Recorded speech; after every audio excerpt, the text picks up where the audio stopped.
After more mobile time, more bottles, another small nap, and, of course, another diaper change, it was dinner time. Ken and Karen were excited over the new item because they loved it in their previous lives, butternut squash. To their dismay, they both gagged and made reflexive yucca faces at the bitter mash brought on because they did not expect to be that strong on their sensitive little taste buds. It tasted exactly like squash, but for whatever reason did not register right at all with either of them. "Forgive us, Maribel and Mommy. We will get used to it again," responded the infant girl. "We know that, Karen," responded Maribel, continuing to feed them persistently. Hunger was a stronger feeling which encouraged them to persist in swallowing the bitter yuck in their mouths anyway. "I used to love to bake it for Thanksgiving," said Karen. "It still puzzles me why we as children are programmed to hate things that are only slightly bitter. I don't know either. Who does? Sweet things are so much sweeter at your age too. A banana tastes as good to you as banana ice cream does to a bigger kid like me. Enjoy being babies when you can."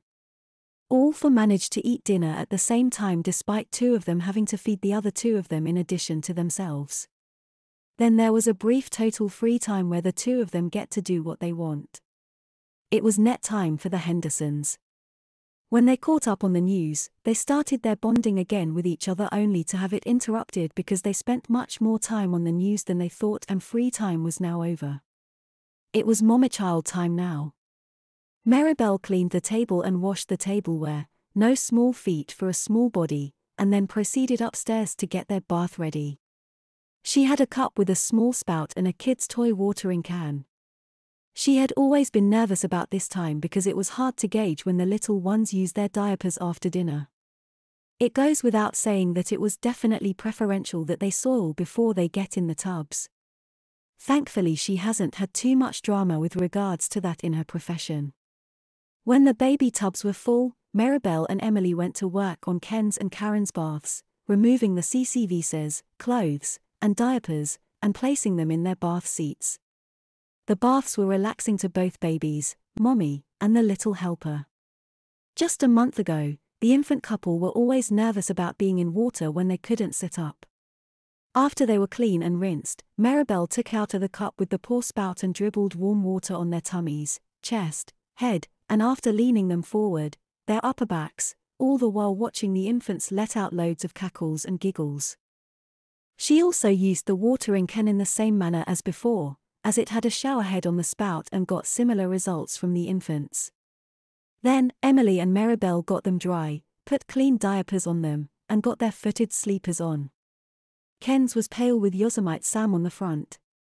To Ken, this was still funny that Disney's logo was on the tag, even though it had been 2 decades since Disney bought Warner Brothers. Karen's sleeper was white with patterned pink hearts and flowers. It was noticeably funny to her how footed sleepers for 4-month-olds had treads on the bottoms of the feet, even though they were a long way from being used for walking. Maribel got ready in her own Cinderella print nightgown and laid out her sleep mat and blanket in the nursery. She was going to spend the night in the infant's room. Ken and Karen each got a bottle prepared by Maribel.